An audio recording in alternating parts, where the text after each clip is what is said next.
கனா கண்டேனடி தோழி. அத்தியாயம் 2. உமா, சித்தார்த்துக்கிட்ட பேசிட்டியா? என்னதான் சொல்கிறான்? இன்னும் இல்லைம்மா. அவர் தான் சித்தார்த்துக்கிட்ட பேசினார். என்ன பேசுனாங்கன்னு தெரியல. அவனை சுதந்திரமாக விட்டுருவோமே. அவன் இன்னும் சின்ன குழந்தை இல்லைன்னு சொல்கிறாரு. மகேஷுக்கும் உனக்கும் கல்யாணமாகி 8 வருஷங்கள் ஆகிடுச்சு. சின்னவனுக்கு பண்ண வேண்டாமா? எவ்வளோ நாளைக்கு தான் அவனா சம்பாதிப்பான்னு காத்துட்ருக்கிறது?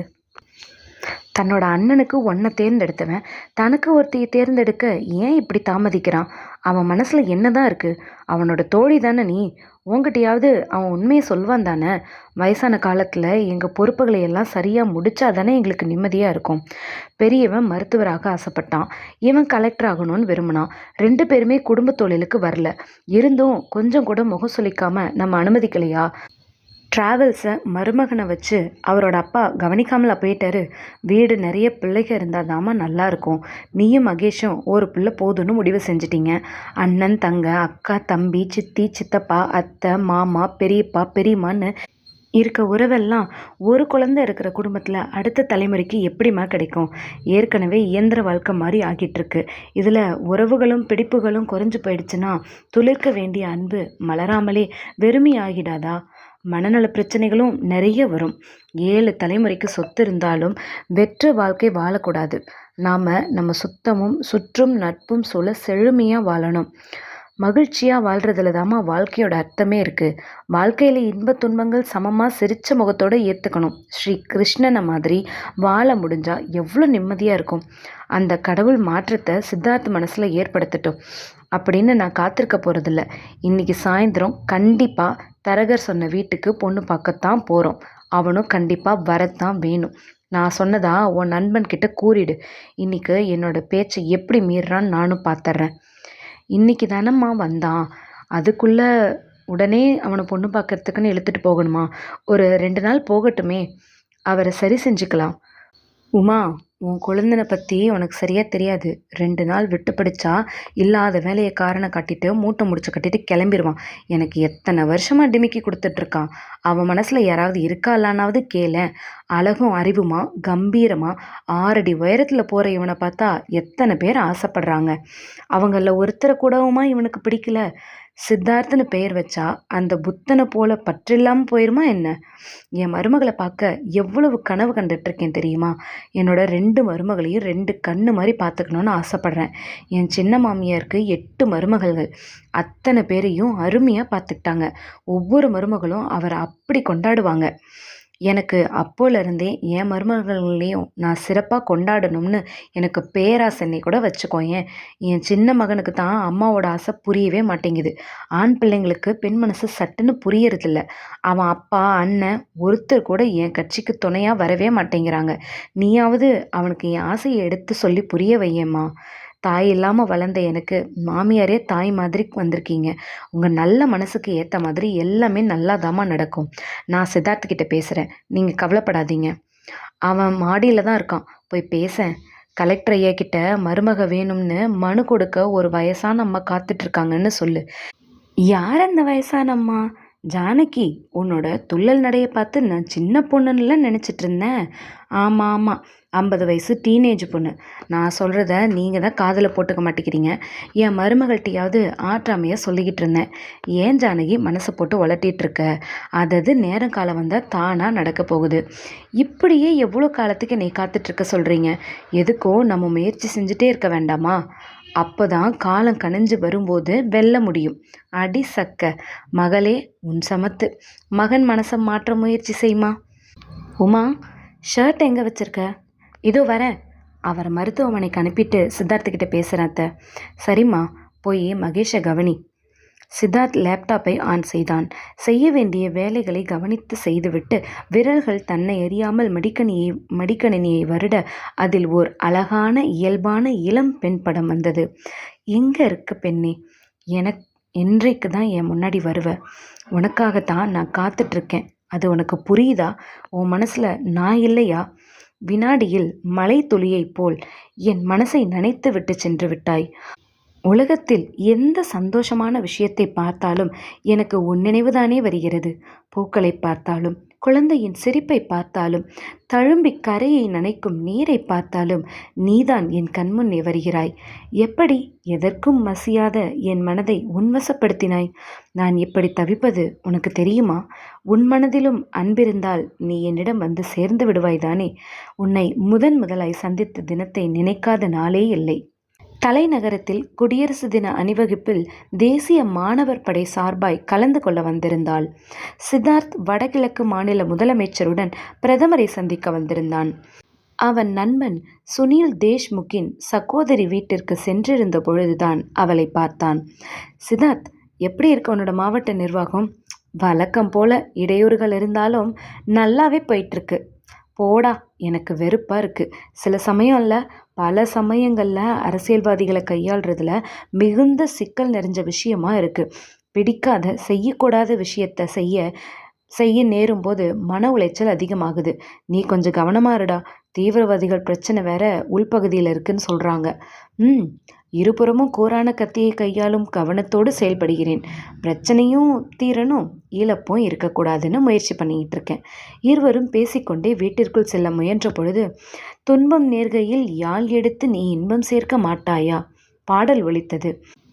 கை தன்னிச்சையாய் அலைபேசியை எடுத்தது. ஆனால் அதில் எந்த அழைப்பும் வரவில்லை. யார் இங்கே இவ்வளவு அருமையாக பாடுகிறார்கள்? நான் என் ரிங்டோன்னு நினச்சி ஏமாந்தே போயிட்டேன். என்சிசி ஸ்டூடெண்ட்ஸ் குடியரசு தின பரேடுக்கு வந்திருக்காங்க. அதுவும் அங்கே தான் நாங்கள் தங்கியிருக்காங்க. அதில் 2 பேர் சவுத் இண்டியன்ஸ். அவர்களில் ஒருத்தி தான் பாட்டு பாடிட்டுருக்கான்னு நினைக்கிறேன். குரலில் இருந்த வசீகரமும் ராகமும் பாவமும் அவர்களை நகர விடாமல் அங்கேயே பிடித்து நிறுத்தியது. என்ன சுனில், உன் ஃப்ரெண்டை வாசல்லையே நிறுத்திட்டேன், உள்ளே கூட்டிட்டு வா. அச்சா தீதி. பாட்டை கேட்டுக்கொண்டே நின்று விட்டோம். சித்தார்த் நம் வீட்டிற்கு வந்து ரொம்ப காலம் ஆயிடுச்சு.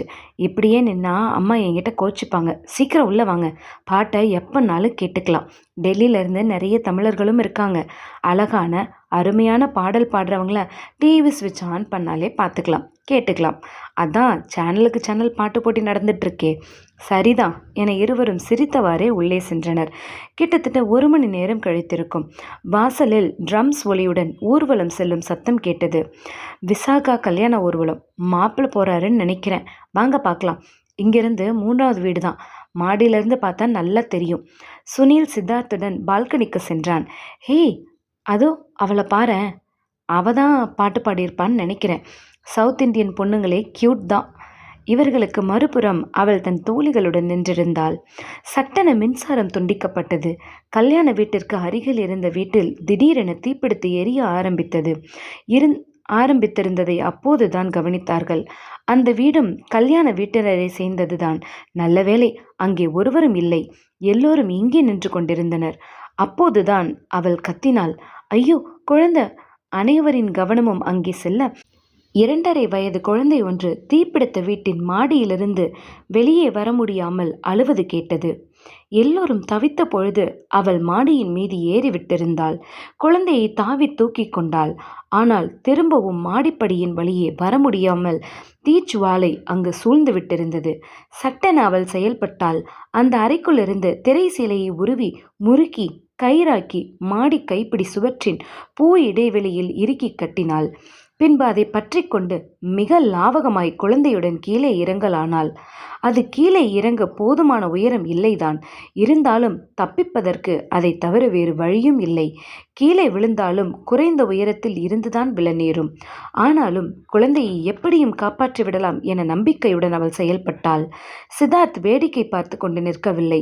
அவள் எண்ணம் புரிந்தாற்போல் அவள் கீழே விழும் முன் இடத்திற்கு நேராய் போய் நின்றான். ஹீரோவின் சாகசம் போல் தனியொருவனாய் அங்கே போய் நிற்கவில்லை. சாமியானா பந்தல் படுதாவுடன் 4-5 பேருடன் அங்கே விரைந்து சென்று படுதாவை விரித்து குழந்தையுடன் குதித்தவளை தாங்கி பிடித்தனர். இன்னொரு புறம் நெருப்பை அணைக்க பலர் பல வழிகளில் முயன்று கொண்டிருக்கும் பொழுது தீயணைப்பு வண்டி வந்து சேர்ந்தது. பெரும் இழப்பு ஏற்படாமல் நெருப்பு அணைக்கப்பட்டது. குழந்தையை உரியவர்களிடம் ஒப்படைத்த பிறகு நகர்ந்தவளை சித்தார்த் கூப்பிட்டான். Excuse me. ஆனால் அவள் அதை கவனிக்கவில்லை. சுனில் அருகே வந்து அவன் தோள் மேல் கை போட்டான். நாளைக்கு நம்ம அணிவகுப்பு நடக்கும் பொழுது பார்க்கலாம், வா. இப்போ அவளை தொந்தரவு செய்ய வேண்டாம். ஒன்றும் இல்லை, அவங்களுக்கு காலில் சுளுக்கு பிடிச்சிருக்கோன்னு தோணுச்சு. அதோட அணிவகுப்பில் கலந்துக்கிறது கடினம் இல்லையா? அவளுடைய மன உறுதியைத்தான் நேரில் பார்த்தமே. அதனால் எந்த பிரச்சனையையும் அவள் சமாளிச்சுக்குவா. மறுநாள் அணிவகுப்பில் சுனில் சொன்னது போலவே எந்தவித தொய்வுமின்றி கம்பீரமாக நடை பயின்றாள். சித்தார்த் தான் வைத்த கண் வாங்காமல் அவளை பார்த்து கொண்டிருந்தான். அவளுடன் பேசத்தான் சந்தர்ப்பம் வாய்க்கவே இல்லை. பிரதமரை சந்திக்க முதலமைச்சருடன் அவன் செல்ல வேண்டியிருந்தது. அதை முடித்துவிட்டு சென்ற பொழுது அவள் போய்விட்டிருந்தாள். வீட்டினருக்கு ஏதாவது வாங்கலாம் என அவன் கடைக்கு சென்ற பொழுது மறுபடியும் அவளை பார்த்தான். தன் தோழியுடன் வந்திருந்தாள். ஹலோ. திரும்பியவள் அவனை பார்த்து புன்னகைத்து தேங்க்யூ என்றாள். எதுக்கு? கீழே விழுந்து அடிப்படாமல் காப்பாற்றிட்டீங்களே, அதுக்கு தான். நீங்கள் குழந்தைய காப்பாற்றிய சாகசத்திற்கு முன்னாடி இதெல்லாம் ஒன்றுமே இல்லை. அது சரி, கால் சுளுக்கு எப்படி இருக்குது? சுளுக்கையும் மீறி அணிவகுப்பில் அசத்திட்டீங்க, வாழ்த்துக்கள். ஆஹா, எப்படி சரியாக சுளுக்குன்னு கண்டுபிடிச்சிங்க? என் தோழியோனுடைய ஓட்ட வயால் அறிஞ்சிக்கிட்டீங்களா? பாருங்க சார், நான் உங்ககிட்ட ஏதாவது பேசினேன்னா இருந்தும் எனக்கு ஓட்ட வாயின்னு பட்டம் கட்டுறா. ஏதோ துணைக்கு வந்தா.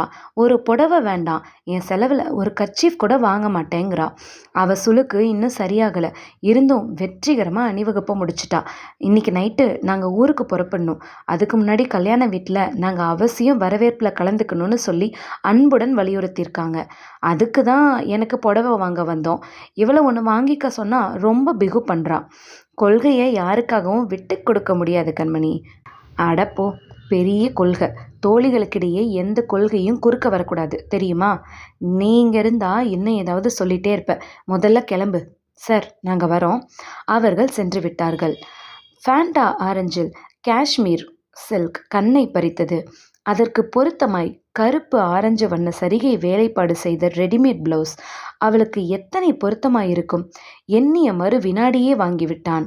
மாலை சுனில் வீட்டுக்கு சென்ற பொழுது, ஹே சித்தார்த், அந்த ஹீரோயினு இப்போ இங்கே தான் வந்துட்டு போனாளாடா, உன்னை தான் பார்க்க வந்திருப்பாளோ?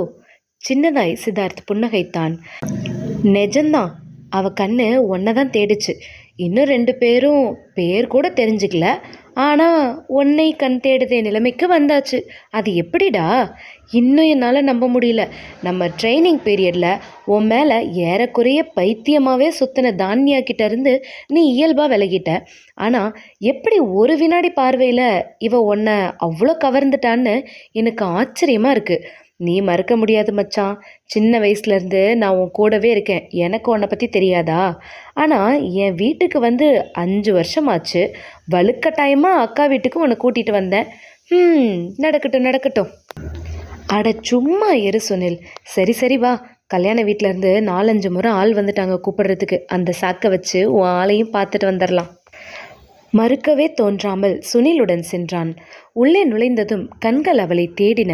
பால்கனியில் நின்று யாருடனோ பேசிக் கொண்டிருந்தாள். அதன் அருகே ஸ்டூலில் ரோஜா இதழ்கள் தட்டில் நிறைத்து வைக்கப்பட்டிருந்தது. தீதி என குரல் கேட்டு அவள் சட்டென திரும்ப அவள் கைப்பட்டு பூத்தட்டு சிதறி அருகே வந்திருந்த சித்தார்த்தின் மேல் ரோஜா இதழ்கள் கொட்டின. நிமிர்ந்து பார்த்தவன் மலர்ந்து போனான். நின்று கொண்டிருந்தவள் அவளாயிற்றே. அவள் சாரி என சொல்ல எத்தனித்த பொழுது அவன் தேங்க்யூ என்றான். என்ன என ஆச்சரியம் தோன்ற இறங்கி வந்தவளை கனமான தட்டை என் தலையில் போட்டு மண்டையை உடைக்காம பூவை கொட்டி காப்பாத்தினதுக்காகத்தான். தன்னை மறந்து வாய்விட்டு சிரித்தாள். கண்களை விளக்காமல் பார்த்து கொண்டிருந்தான். அவள் காப்பாற்றிய குழந்தையின் தாய் ஒரு வெள்ளித்தட்டில் ஆரஞ்சு வண்ண காஷ்மீர் சில்க் புடவையும் நகை பெட்டியுமாய் அருகே வந்தாள். 10 வருஷம் ஏங்கி காத்திருந்து அலைஞ்சு தவிச்சு பிறந்த குழந்தை. அந்த குழந்தையோட உயிரை இன்னைக்கு நீ காப்பாற்றி கொடுத்துருக்க. இதுக்கு நன்றி நாங்கள் வாழ்நாள் முழுக்க சொன்னால் கூட தகாது. உன்னை என்னோட தங்கச்சி மாதிரி நினச்சி இந்த ஒரு சின்ன பரிசை கொடுக்குறேன். நீ எந்த காரணமும் சொல்லி மறுக்காமல் இதை வாங்கிக்கணும். இது எங்களுடைய அன்பினுடைய அடையாளமாக நீ எடுத்துக்கோ. அவள் எவ்வளவோ எடுத்து சொல்லியும் அந்த தாய் ஒத்துக்கொள்ளவில்லை. முடிவில் நகையை மறுத்துவிட்டு புடவையை மட்டும் எடுத்துக்கொண்டாள்.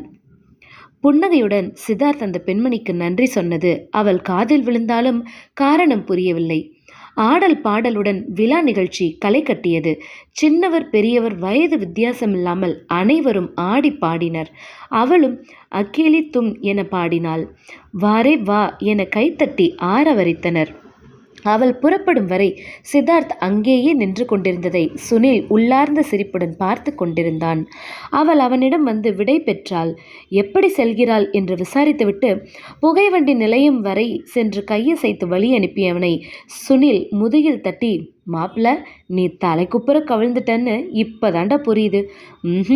ஒரு மாவட்ட கலெக்டர் டீனேஜ் பையனை விட மோசமாகிட்ட. அவகிட்ட பேசினியே, பேர் அட்ரஸ் தான் கேட்கல, அட்லீஸ்ட் ஃபோன் நம்பராவது வாங்கினியா? பின்ன எப்படிடா அவளை காண்டாக்ட் பண்ணுவ?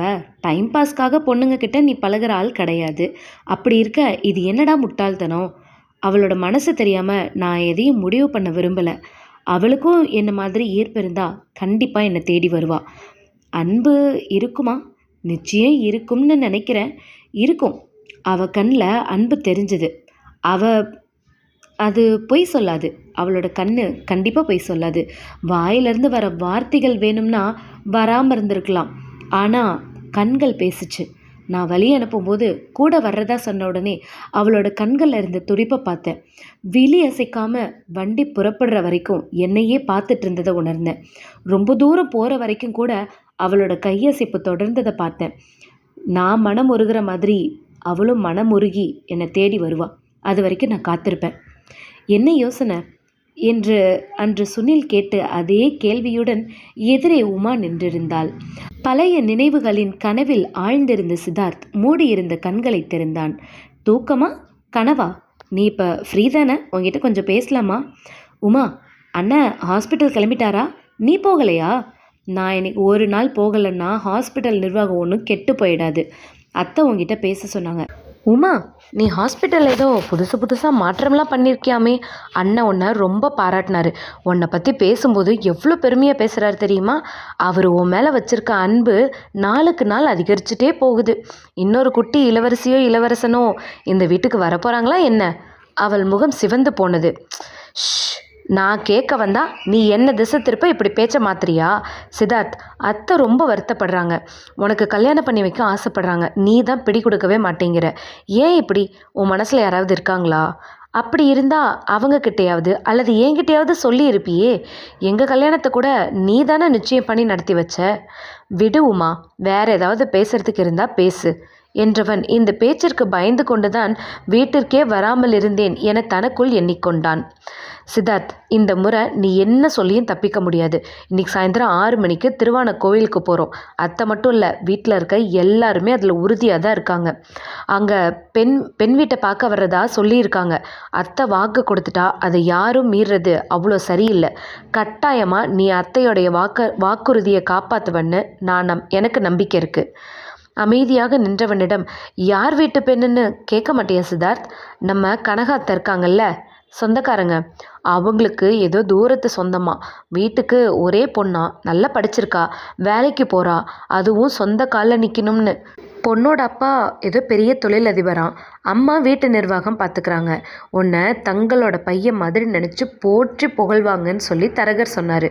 உமா ப்ளீஸ், இதோட விட்டுடேன். எனக்கு திருமணம் செஞ்சுக்கிற ஆசை வந்தால் நானே உங்ககிட்ட சொல்கிறேன்.